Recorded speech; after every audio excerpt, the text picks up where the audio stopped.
she would always tell us, always and forever, I love you to the moon and back. We loved her very much. She had an amazing, infectious laugh that I would love to hear. I really cherished that time with her, and I would like that back. On my birthdays, she would just come in and scream happy birthday and give me a huge hug, and I couldn't have that this year. A family in severe distress as their loved one who has cerebral palsy goes missing. They've hit several bumps in the road on their search for her, and they're asking for help. It's time to turn on the searchlight for Felicia Martinez.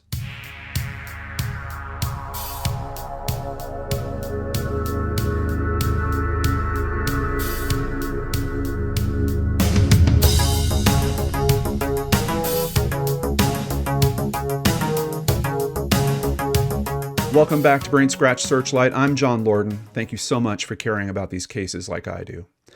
Sometimes people reach out to us to cover missing persons cases, and there just isn't enough information to pull together an episode. But when it's someone close to the case and they can put us in touch with a family member, we do everything that we can to help.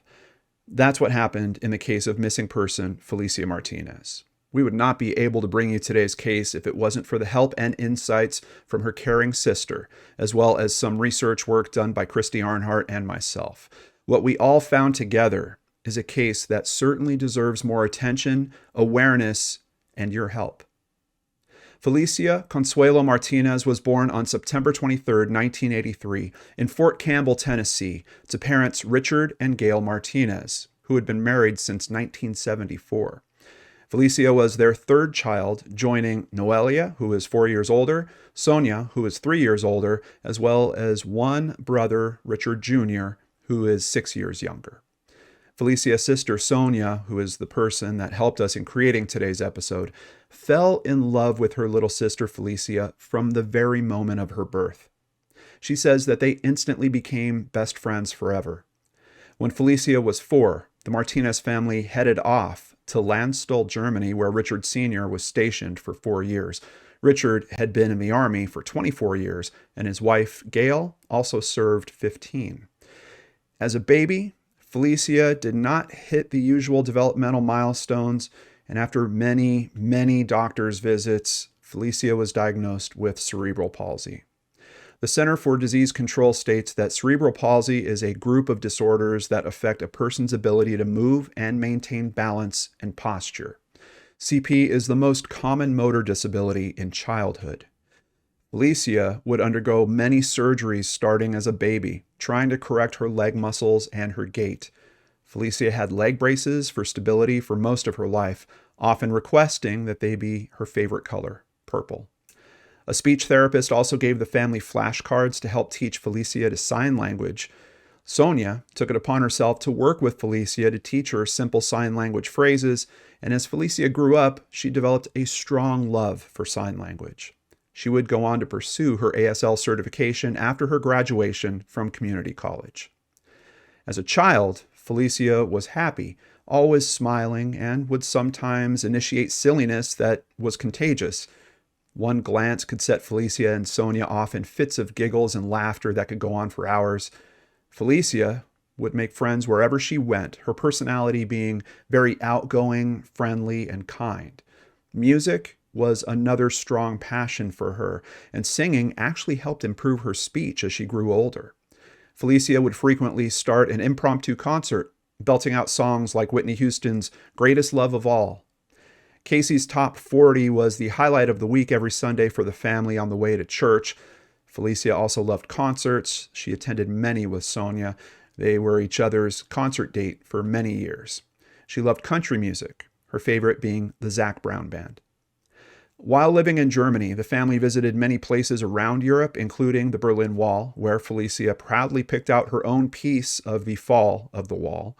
She was also pleased to learn that she had a flower, quote, named after her, the Felicia flower, a type of daisy. She came up with family nicknames for her siblings. Due to speech impediment, Noelia was forever known as Yelia, and Richard, whose nickname as a baby was Guido, became Guido. Her favorite pose was always giving bunny ears to other people, and it's apparent if you take a look through the family's photos. She had just turned 8 when the Martinez family was stationed in Aurora, Colorado. This would be where Felicia and the rest of the family would plant their roots for the next 32 years. Felicia fell in love with Colorado's sunny days and amassed a large community of friends and what you might consider extended or second families from school, church, working at Mervyn's and Walmart, and her summer home, Coors Field. She absolutely loved baseball and playing sports. Felicia loved going to baseball games so much that she easily convinced the whole family to begin a tradition, celebrating birthdays at the Colorado Rockies games. Felicia quickly became friends with many of the ushers and season ticket holders through the years. Felicia went on skiing trips to Winter Park using adaptive skis, and she attended the Colorado Junior Wheelchair Sports Camp each summer. Tennis was always her favorite sport at camp, and apparently she was really good with a racket. Her sister Sonia and brother Richard often volunteered at camp, and they all treasured that time and the special sibling bond that they had together. With Felicia's cerebral palsy being a lifelong disability, her physical and speech therapy continued through the years. Along with therapy came surgeries and doctor's visits that became a part of her regular life. When she was a teenager, Felicia had what she considered her worst surgery ever. She had hip and foot surgery, leaving a metal rod through her foot temporarily. Showing her passion to break through any obstacles, in high school and college, Felicia was determined to act, and she was in several plays. She loved being on stage, seeing her name on the program, and being part of something that didn't place the main focus on her disability. During this time, she adopted 2 kittens from a castmate in a college play. One all-black tiny kitten she named Nikki, and the other a big fuzzball she called Tulo, named after her favorite baseball player, Troy Tulowitzki. While Felicia loved cats and all things feline, her favorite animal was actually dolphins. People would gift her small dolphin tchotchkes, and she cherished each one.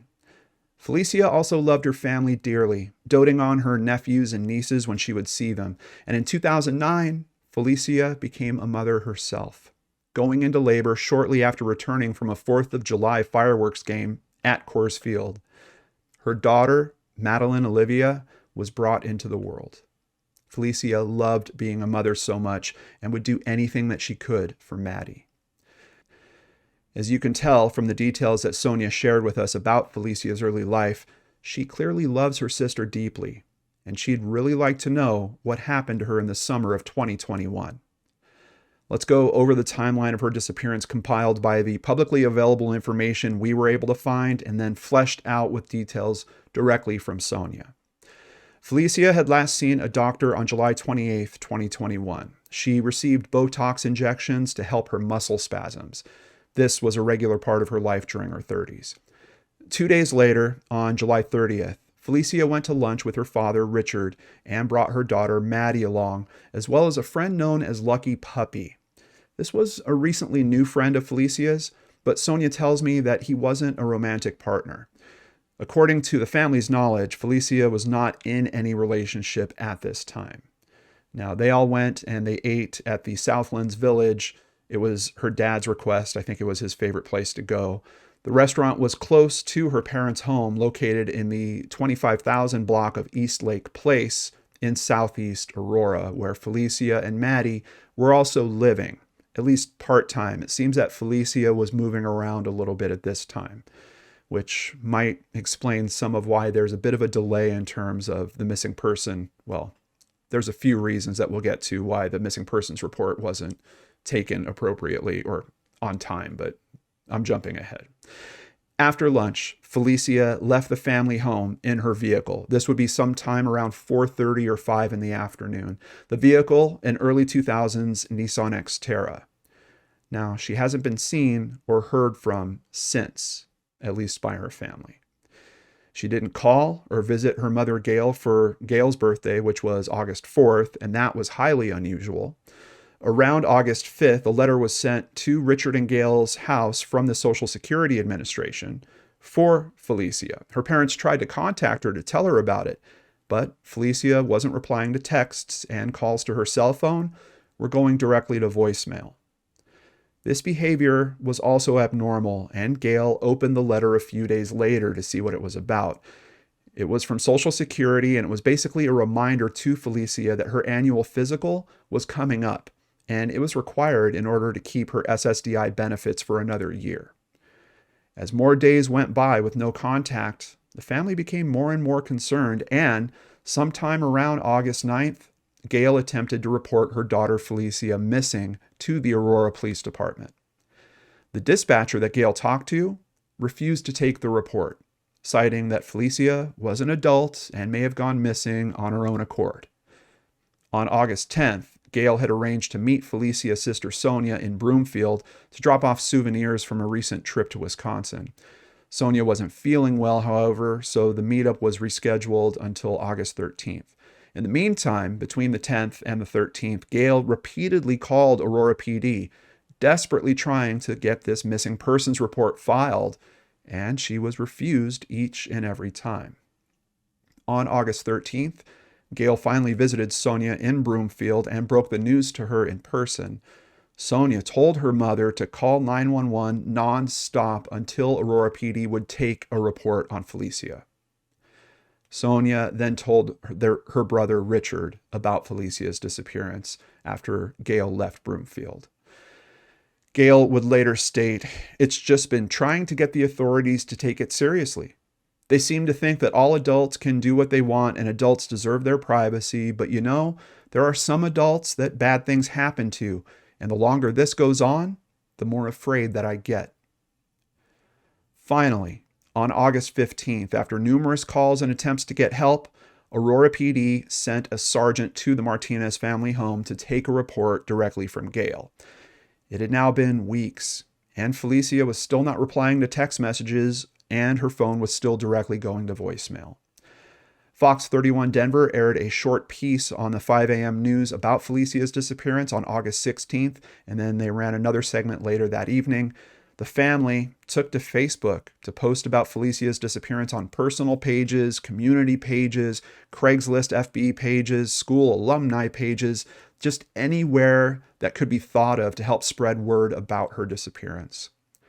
Sonia tried calling the Aurora Police Department around this time to speak with the lead detective, but it turned out to not be a very helpful conversation. The detective told Sonia that Felicia likely ran away because she was sick of the family and didn't want to be a part of it anymore, at least according to what Sonia says. The family called jails, hospitals, emergency rooms, all with no success. The hospitals and ERs cited privacy laws and generally refused to confirm to acknowledge whether any new Jane Does had been admitted to anyone that wasn't a member of law enforcement.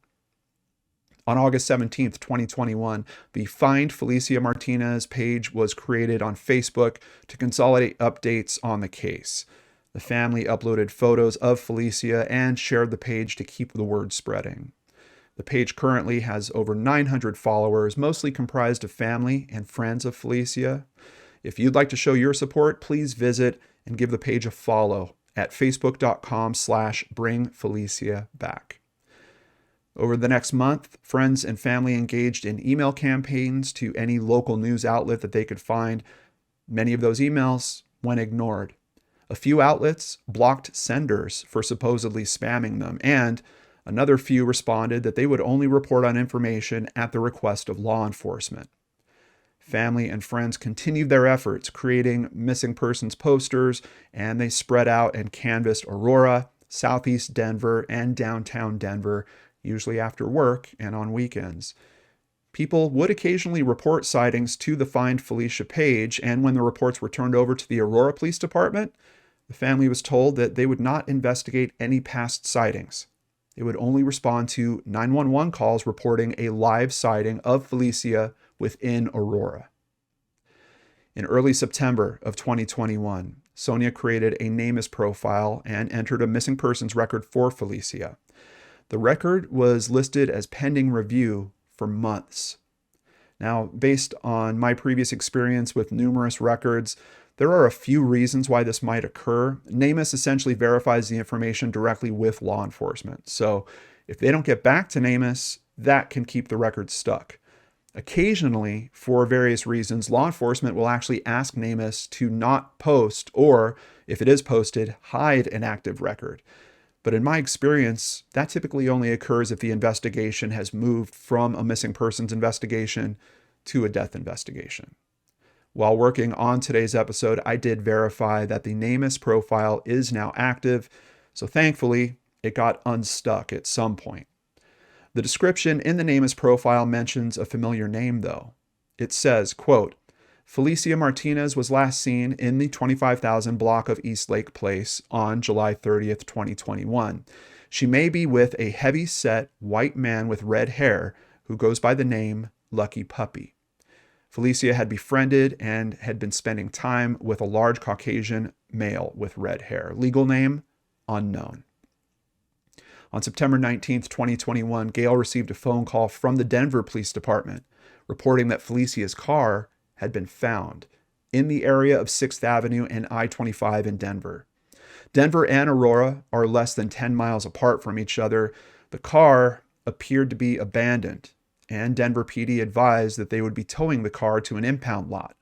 The car had been stripped, trashed, and no longer had any of Felicia's personal belongings in it. Quote, the car was stripped. I mean, steering column, ignition, broken windows, the inside stripped, her mother, Gail Martinez, said. She can't get around without her car. A few days later, Sonia became aware of all the media surrounding the disappearance of Gabby Petito, and she took to social media to question why her sister's case was receiving next to no coverage. She asked, quote, my biggest question is, why is there such a disparity? Why is it that this one case gets around-the-clock coverage and we can't even get somebody to check a box to say it's okay, you're in a national registry? One of her online comments caught the eye of a reporter from Fox 31, and an interview was set for September 23rd, 2021, which coincidentally was Felicia's 38th birthday. Some of the family met with the reporter for over an hour, opening up about their missing loved one and the case so far. The extensive interview was cut down to an approximately 3-minute long segment, mostly of several comments that were critical of the Aurora Police Department.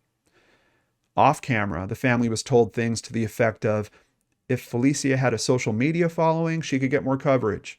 And it's tough to report on missing minorities. They just don't get media attention. That's a very sad truth that we highlight time and time again here on this channel.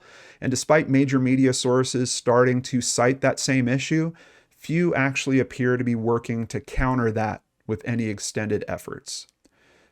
Gail received a call from the detective assigned to the case to advise that a Colorado Bureau of Investigation, or CBI alert, would be issued that evening. It was also decided amongst the detective and family that Sonia would become the main point of contact with the police department going forward instead of Gail, thankfully relieving some of the stress from Gail in terms of dealing with all this, but maybe not relieving that stress quite quick enough. During dinner, the family received texts from friends that they had just seen the CBI alert. However, there was a new issue.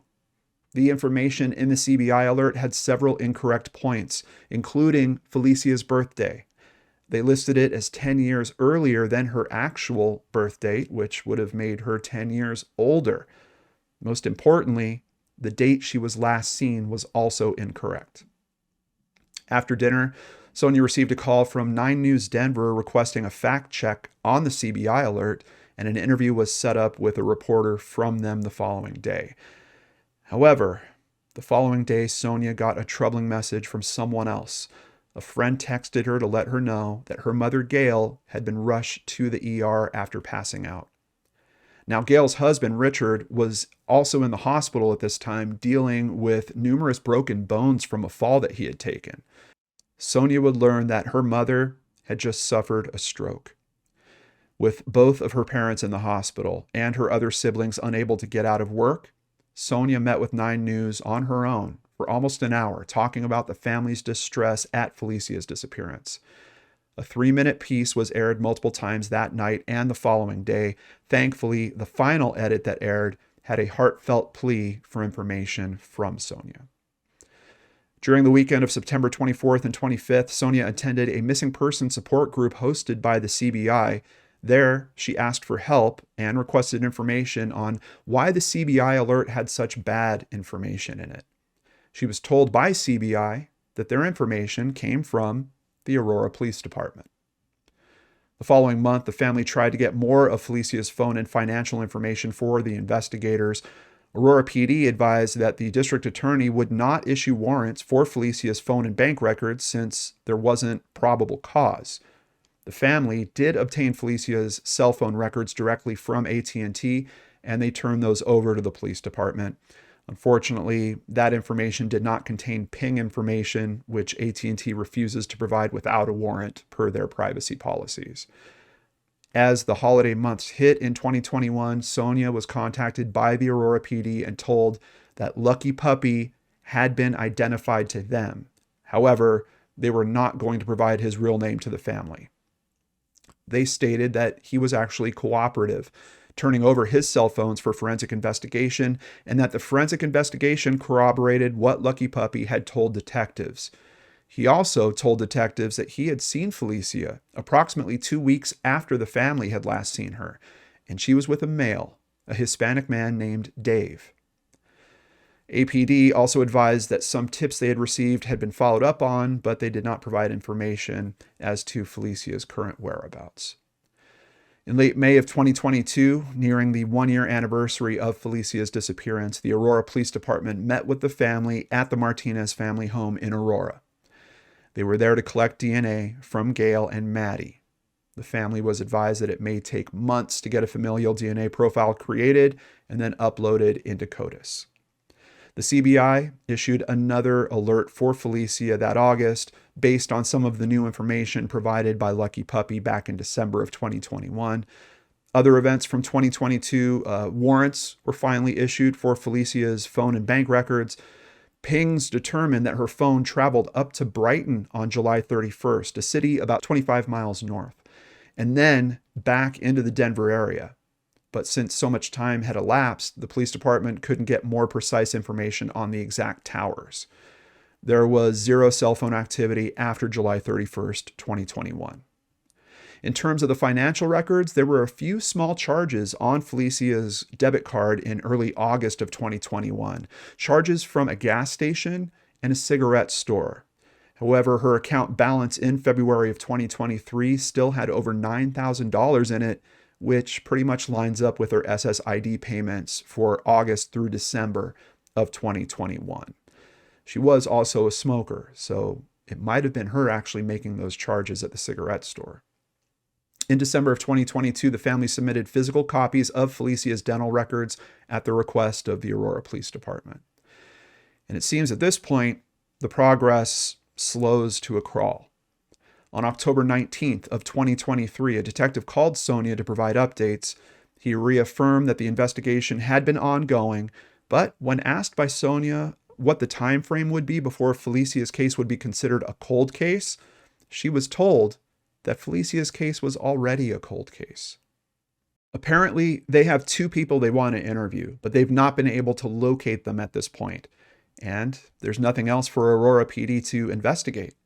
The detective said that all fingerprints from Felicia's car had been tested and have been excluded to be anyone related to or possibly involved with Felicia at the time of her disappearance. Her cell phone, personal effects, cane, and wheelchair that she used regularly at the time of her disappearance have never been found or recovered. The Martinez family feels like they've struggled from the start to get law enforcement to simply care about Felicia, and that continues to today. They love and miss Felicia greatly and have come together to honor her regularly. They release balloons at the Rockies game on or around her birthday, September 23rd. They continue traditions of attending the Albuquerque Balloon Festival and Denver's Christkindl Market, 2 things that Felicia absolutely loved to do. They've held Mass at the family's church with prayers dedicated specifically to Felicia and have a large community praying for her safe return. Sonia says that she personally calls out to Felicia in the universe daily. Felicia's brother Richard says, "It's frustrating. But all emotions aside, the underlying theme is just holding on to hope that's not lost. If we don't have the answers, maybe somebody does. And maybe this reaches someone that has answers, that has a lead, that can tell us something. Felicia Consuelo Martinez's name as profile states that she went missing at the age of 37 and would be 40 years old today. She goes by the nickname Feli, stands between 5'3" to 5'5" tall, and weighs around 100 pounds.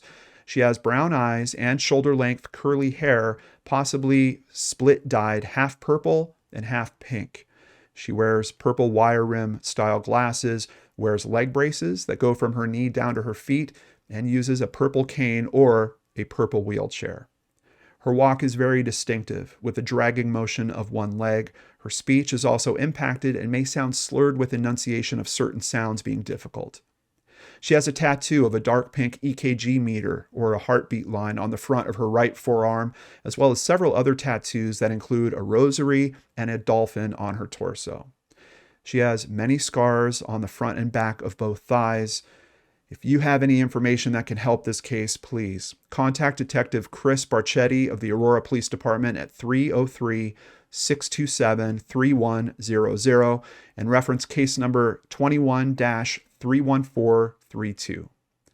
Even if you don't have the information that the family is looking for, remember, you can still help by sharing this video with friends and acquaintances that you have in Colorado and helping to keep Felicia in mind. Since 2015, we've always run limited commercial ads for the benefit of the viewers and the families that we're trying to help. Obviously, we can't do that without support. A big thank you to PayPal supporters Jennifer Wilson, Hillary Green, and Larissa Mertshank. If you'd like to help, please visit LordanArts.com. There you can sign up for Patreon, sign up for PayPal, buy merchandise, or even just buy us a coffee, like longtime supporter of the channel, Dr. Gunsmith, recently did. We really appreciate your support on our mission to run as few ads as possible and help as many cases as we can. Thank you to KDVR, KKTV, Denver 7 News, Channel 9 News, Web Sleuths, and of course, Felicia's sister Sonia for information contributing to today's story. Also, a big personal thank you to each of those 900 people that are following the Find Felicia Martinez Facebook page and showing this family the support that they need right now. Let's keep those eyes, ears, and hearts open and looking for Felicia Martinez. I'll see you here again soon on the LordanArts channel.